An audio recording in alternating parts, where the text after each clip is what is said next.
Hello, ladies and gentlemen. It's a Ukrainian show on Pod TV. My name is Sasha Star, and today's our guests are Dr. Jonathan Lockwood. Welcome to the show, Jonathan. Thank you, Sasha. Glad to be here as always. Thank you, Jonathan, and Ivan Kucherenko from Kiev, Ukraine. Welcome to the show, Ivan. Patriot, Bradley, Whoa, It's Ivan. Abrams, and other American weapons are currently being tested in modern warfare. What has the Ukrainian battlefield revealed about these famous weapons? Hello, you have, gentlemen. you have a great way of making an entrance there, Ivan. Very powerful. I like this new way. Ooh. Okay, you woke us up now. I don't even need my coffee anymore. So, could we continue this Yeah. clip? Yeah, let's continue. Yeah, it was a great start.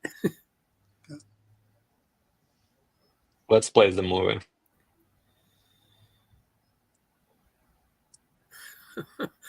Uh-oh. Now, when we need it, you can have it. Yeah, really? What happened?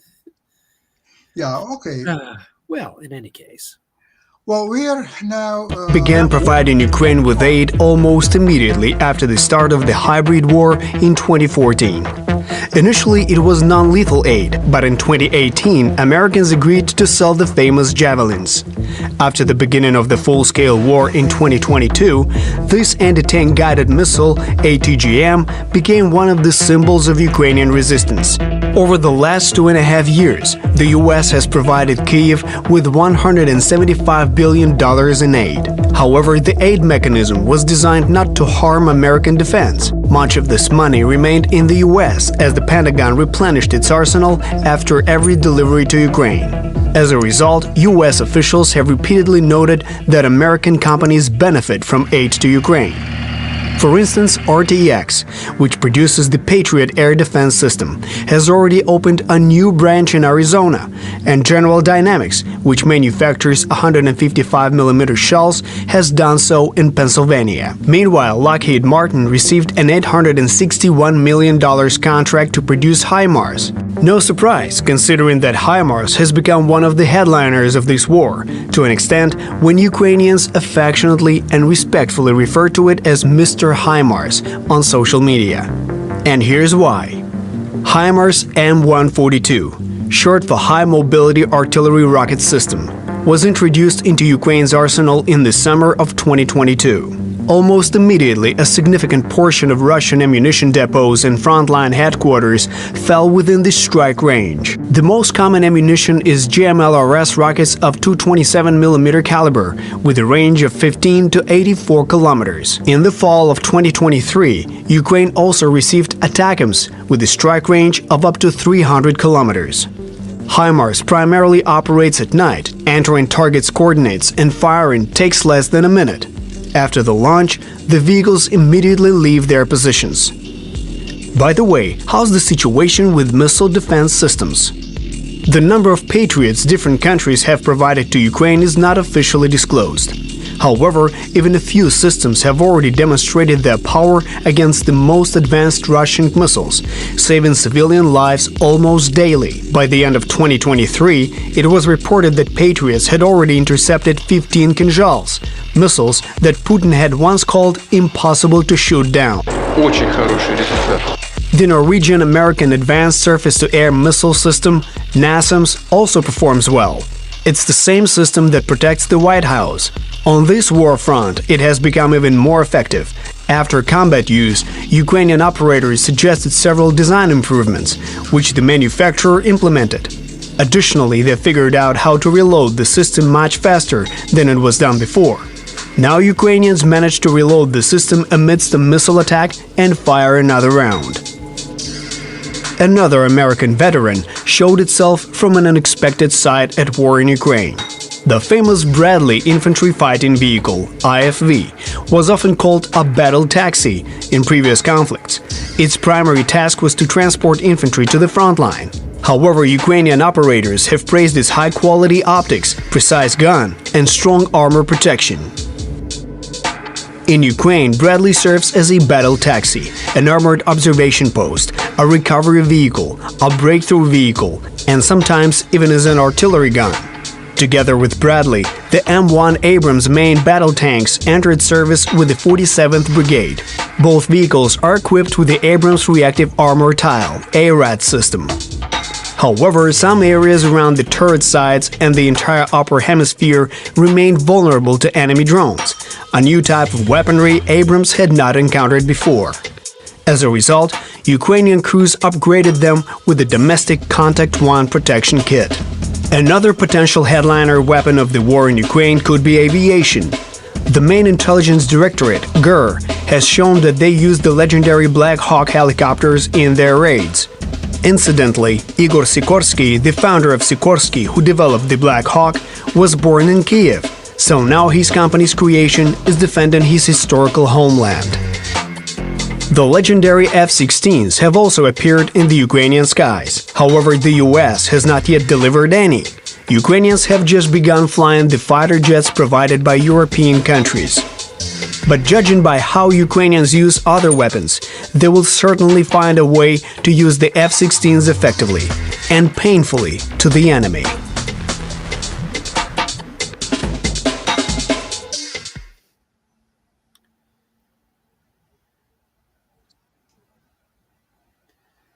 Excellent video, Ivan. Yeah, thank you, Ivan. Very good video. And that causes me, by the way, to think of another interesting possibility for aid to Ukraine, which has not been publicly discussed yet. But this is we have a weapon system that has now been mothballed from the U.S. inventory, known as the 20 millimeter, the Vulcan anti-aircraft system.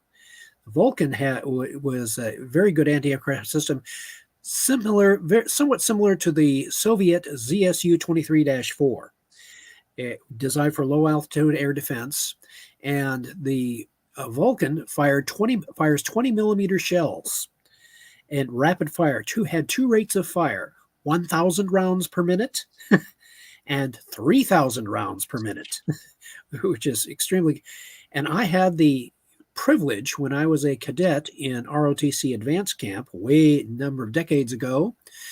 I had the privilege of actually getting to fire that 20 millimeter Vulcan at a set of ground targets.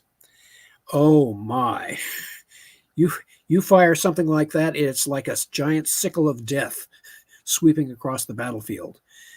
Even the 50 calibers, the old style 50 caliber machine guns, during World War II, the Germans knew enough to keep their heads down when a 50 caliber was firing, because they saw 50 caliber machine guns cutting down trees in World War II.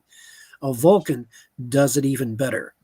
And if we were to take, for example, just as a hypothetical example, I haven't heard it discussed, so this is just for sake of discussion. If we were to take and from our mothballed inventory of 20 millimeter Vulcan weapons, along with the requisite ammunition, and ship those to Ukraine, and if you imagine what would happen to the Russian meat attacks on the Eastern Front, would be even worse. Once you successfully incorporate those 20 millimeter Vulcan weapons, and the Ukrainians learn to start using those against ground targets, and they could very easily do that. I mean, the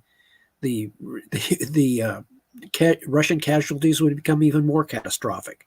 So there are other available options that, in addition to weapons that we have in our mothballed inventory that are no longer in use by the active force, which could, in theory, be provided to Ukraine to further bolster its defense.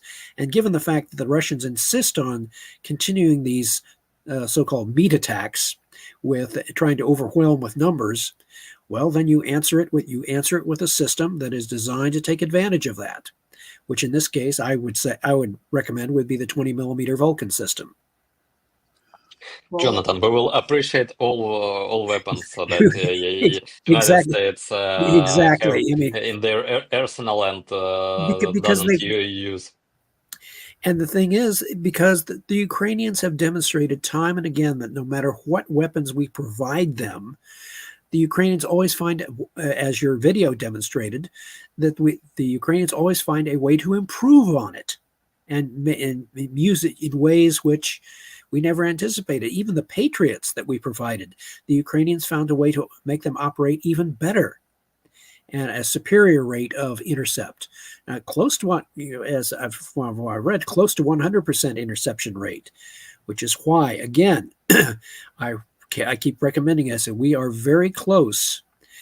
We have the technology, we have the available things available to create eventually what I would recommend as the worldwide strategic defense matrix, a system which could not only neutralize the nuclear arsenals of Russia, China, Iran, and North Korea, but would provide a worldwide ballistic missile defense shield that the U.S. could, in theory, again, extend over not only Ukraine, but also Israel to supplement its Iron Dome system.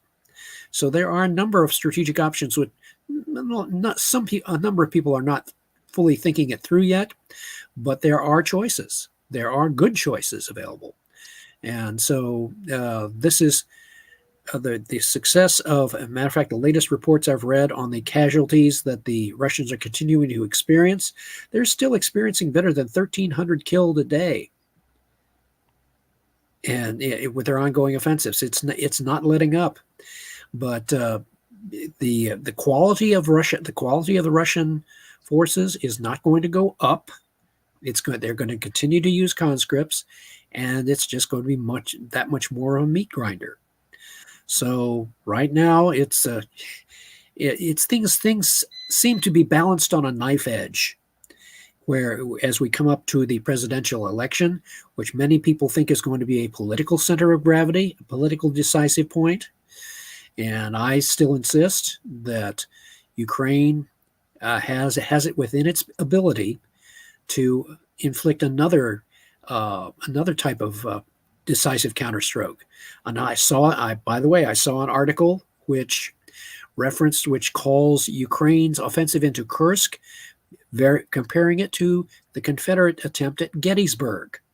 Remember, to carry the war to the enemy decisively in a way which would influence the political observers in its favor. The Confederacy tried to do that during the Civil War at the Battle of Gettysburg, defeat the Union decisively on its own territory, and then Great Britain and France theoretically would be persuaded to intervene in the American Civil War in favor of the Confederacy.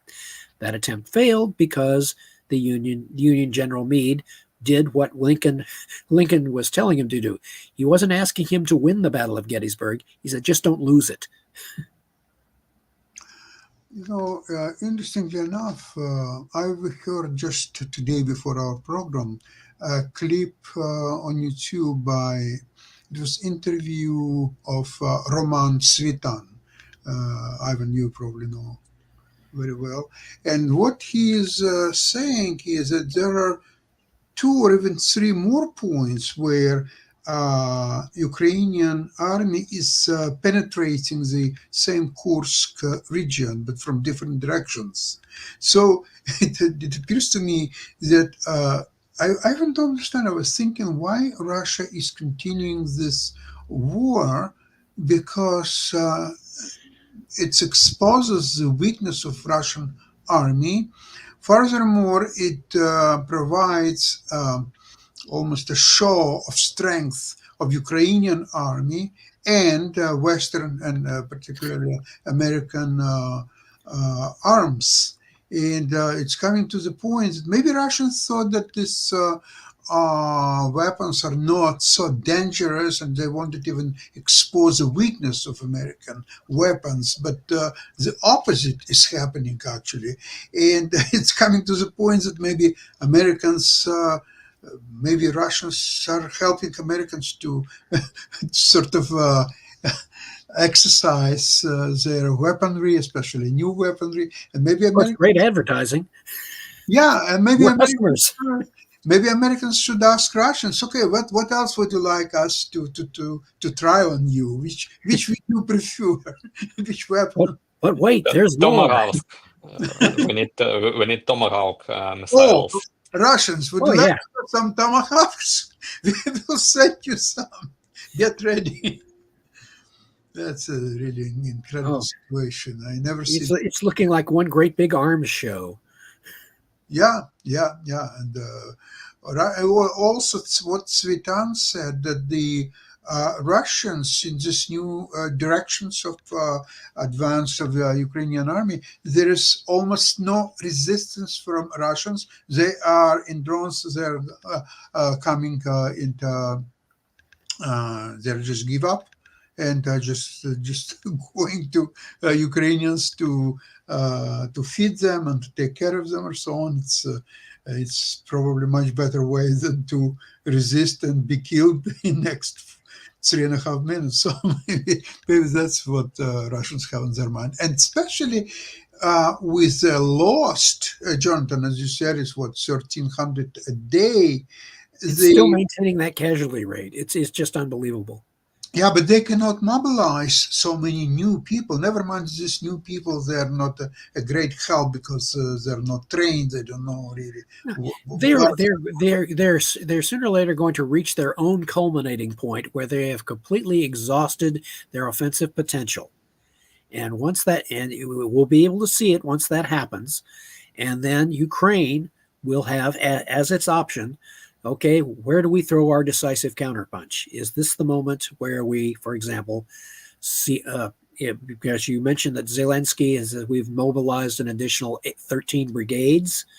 Is this the moment where if Ukraine has been careful to stockpile its resources and set them aside to make these brigades operational, is this the moment where we undertake that offensive again to seal off Crimea and force the surrender of Russian occupiers?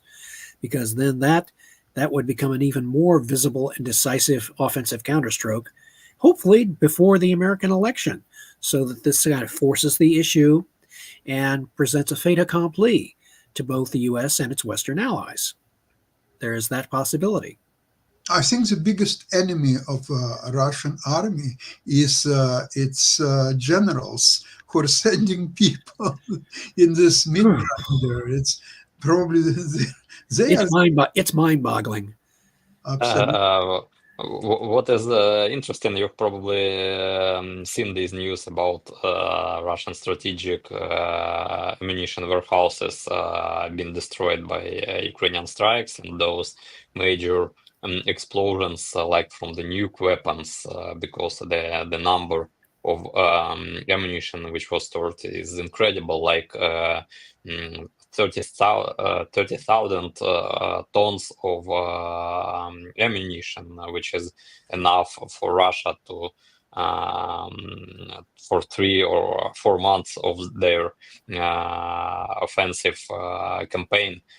So the supply for 3 months, Russian supplies were destroyed.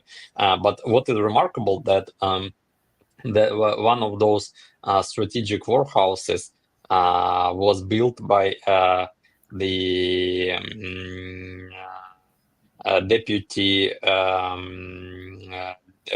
minister of defense of Russia, which is currently in jail because of his previous bribes. And he built that warehouse. It's quite modern. It was finished in 2018, and he said that it's completely defended against all kind of attacks. It's a really modern warehouse. No one can ever destroy it, and then Ukrainians destroy that warehouse. But he's lucky because he's already in jail. If he wasn't in jail, then he probably would be arrested after. He They built can't free him and then arrest him again, just for the sake of argument. Yeah. So he built the mother of all warehouses. This is great. Yeah, great news. Truth is stranger than fiction.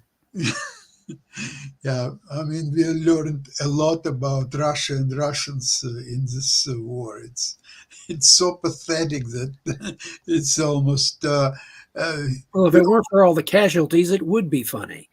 Yeah, casualties, that's only one thing. So Zelensky these days is already in the United States. He's the first In New York, there is a United Nations business to take care of, and then he's going to Washington.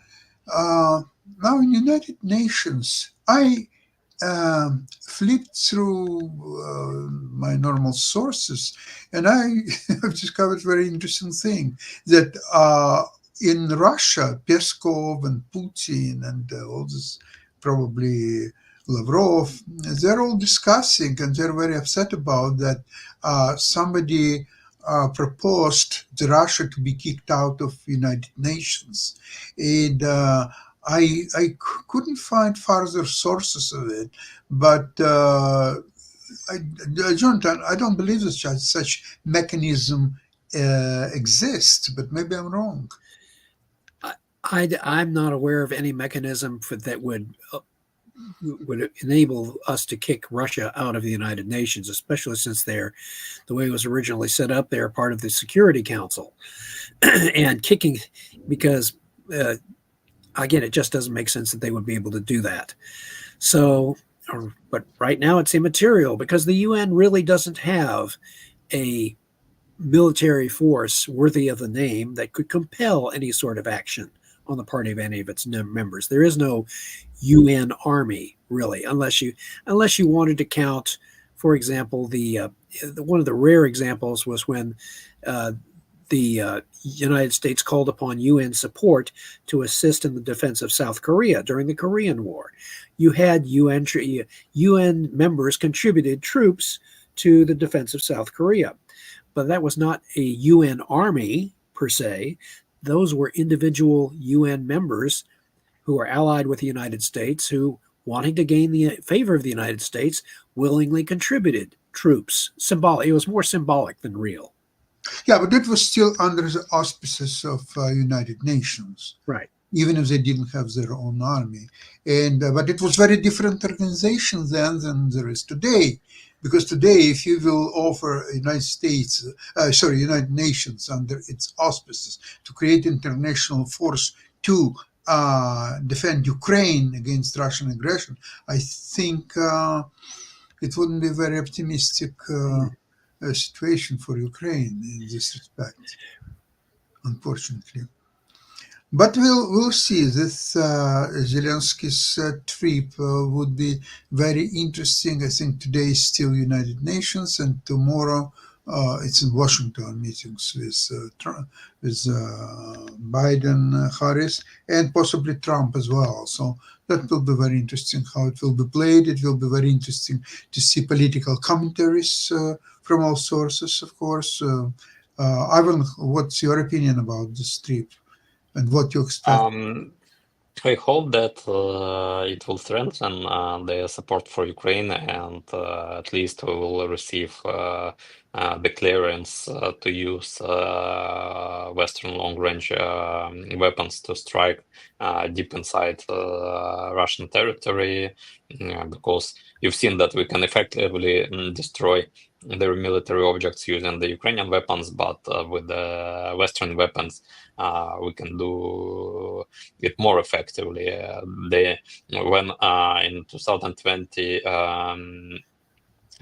Ukraine received HIMARS and started to use them to cut off the supply chains of Russian forces in Kherson region.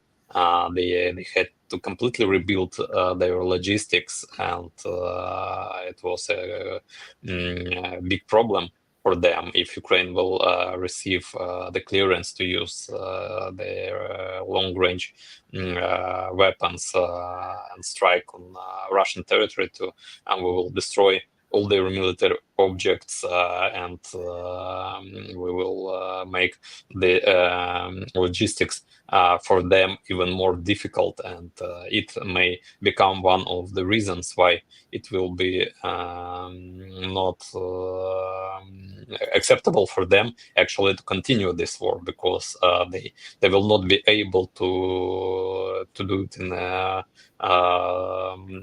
efficient way, like Russian kind of efficient way, like they're doing it right now, and they will lack of resources to support this war with so long chain of logistic supplies, because if they will have to move their weapon warehouses beside the Ural Mountains, for instance, it will be very hard for them to effectively supply their army in Ukraine, and all other their military objects, their warehouses, which will be closer, they will simply will be destroyed by Ukrainians. So this war, continuing this war, will make no sense for them, and they will look for peace, I suppose so. But until now, they have distributed logistic systems. Ukraine doesn't have possibility to strike all their objects. Obviously, we see them, we know where they are, but we have not enough fire power to strike these objects. I hope that one of the major advantages of the trip of Zelensky to the United States will be receiving that clearance at last, and the rest we will see. He plans to present a plan how to defeat Russia to President Biden, and he says that this plan actually and the victory of Ukraine depends on President Biden, on the United States mostly, but not on Ukraine on our own. So we will see what the plan is and how they will accept it. Ivan, it's a Ukrainian fault that the United States are not providing permission to shoot at long distances. Ukrainians showed that they're so skillful in attacking Russian territory with drones, with their own Polyanitsa, and with other means, that the United States are scared that if they will... Yeah, if they remove the last restrictions, the Ukraine's going to knock Russia right out of the war. That could well be. Accidentally, we will destroy Russia. No, Russia will start complaining to United Nations that it's Ukraine who is destroying Russia, and they're killing Russian people, and they're already take over the Kursk territory. The Belgorod is right next in line, and there is Voronezh probably will go, Bryansk, and so on. And it's much more dangerous than, remember a year ago, Prigozhin action when he was very close to Moscow. But it was just a couple of thousand soldiers with Prigozhin, who were not very well organized or so on. And this is all Ukrainian army, very capable, very motivated. And it's not a Prigozhin that he went one day and then he came back the second day. No, this is well-planned operation. And what I heard today from Roman Svitan, it's increasing. So maybe, Jonathan, remember we discussed some additional 14 brigades that Zelensky prepared? So maybe some of these brigades are already enlisted. Again, that could well be. It's part of a strategic reserve, which Zelensky says they have created. And we did not know, or still do not know, to what extent those brigades have been provided the necessary logistics to undertake full offensive operations. But that could but because the Ukrainians do not show all their cards and do not tell us everything that they're doing, they may well have very, very surreptitiously re-equip those brigades and reinforce them to the point where they can now be used in offensive operations such as in Kursk. And also, they still probably have are keeping that option of launching that offensive against Crimea once they believe the time is right.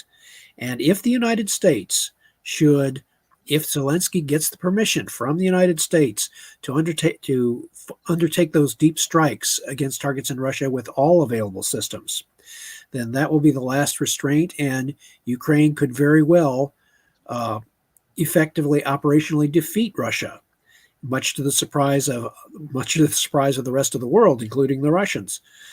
and that will be a very interesting development. And but I think it's still within Ukraine's capability to do so. Jonathan, a very quick question before we finish our program. Let's imagine that during First World War, the German created a very powerful attack and actually got Paris. And at the same time, French mounted very strong attack against Germany and got Berlin. Then who would be declared the winner?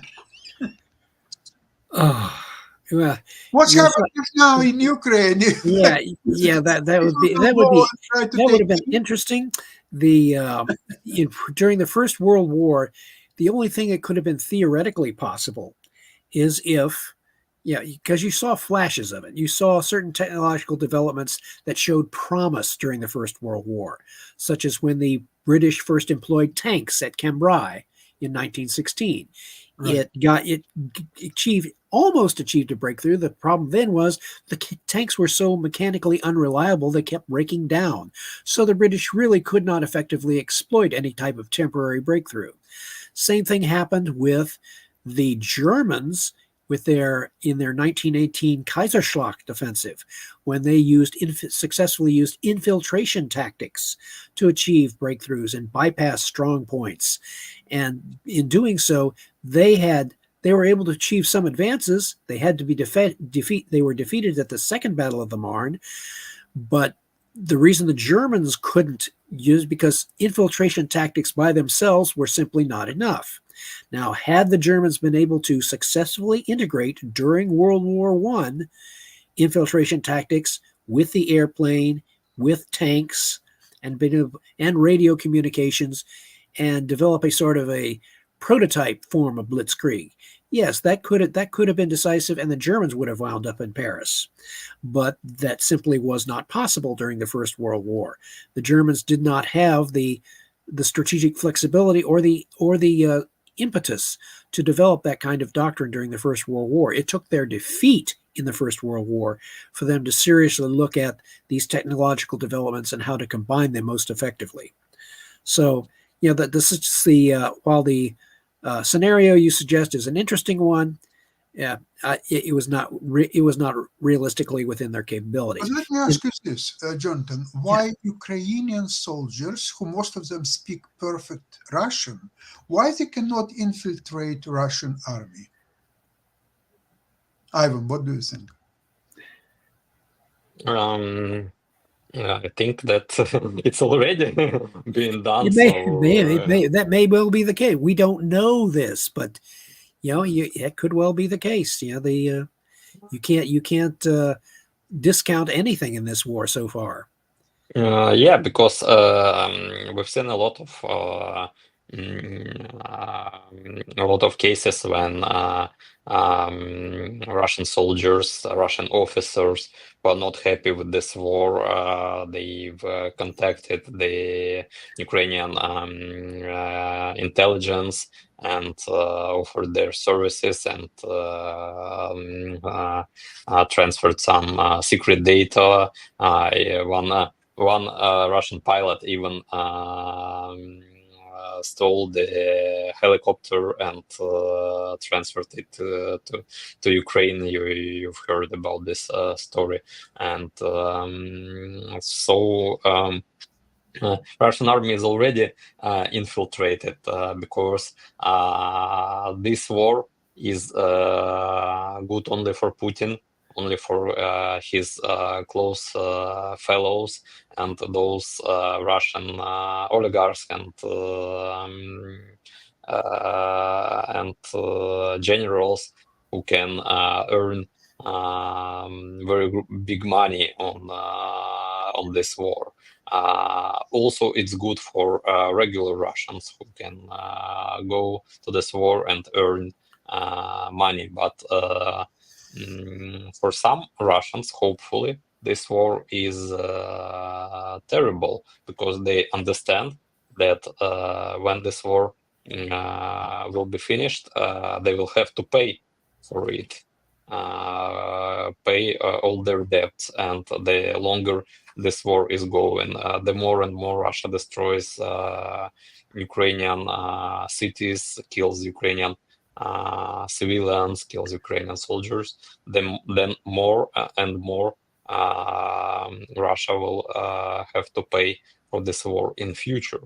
And of course, they want to stop this war, but unfortunately, their number is not great. When the majority of Russians will understand that this war is not profitable for Russia as a country, then this war will be stopped.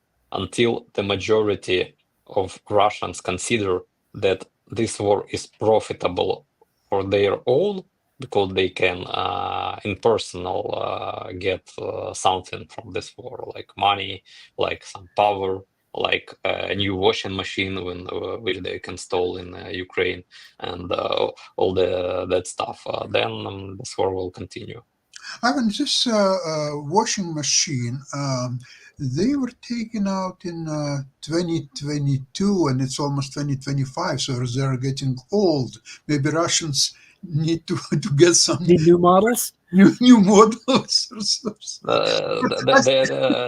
They would like to get new models, but unfortunately they can't even capture the rest of Donetsk and Lugansk region, which they're trying to capture starting from 2014, actually, when they invaded the eastern parts of Ukraine. And now, after the 2 years of 2.5 years of full-scale invasion, they can't capture these territories. They're just destroying them. They're bombing them completely, and after those bombings, no washing machines are safe, actually, because they're destroying their everything. You've seen those photos, those videos for such cities as Ugledar, for instance, which is completely destroyed. It's a ghost city without people, without any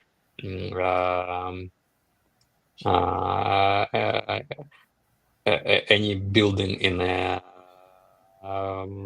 normal condition. Those everything there is destroyed. So. Mhm. Well, gentlemen, thank you very much for today's program. My hope is that Ukrainians will get out all restrictions on using the long-range missiles, and they will get enough missiles to send every day 100, 200 missiles to Russia. And as a result of it, you know what I'm expecting? I'm expecting Russia to ask for help NATO and US against Ukrainian aggression. That's probably what would be the outcome of this. Get these Ukrainians away from us. Yeah, they're killing us. They're,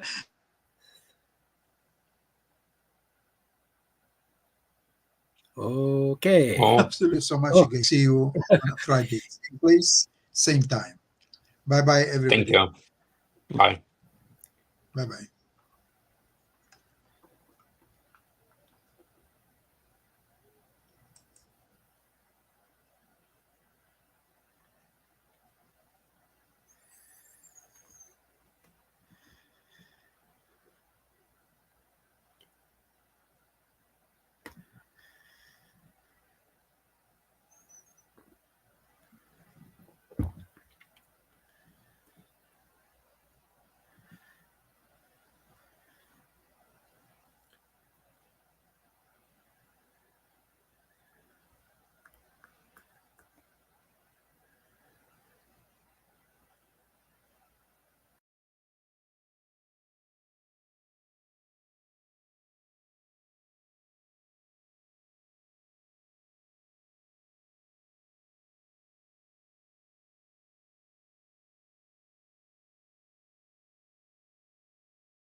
you.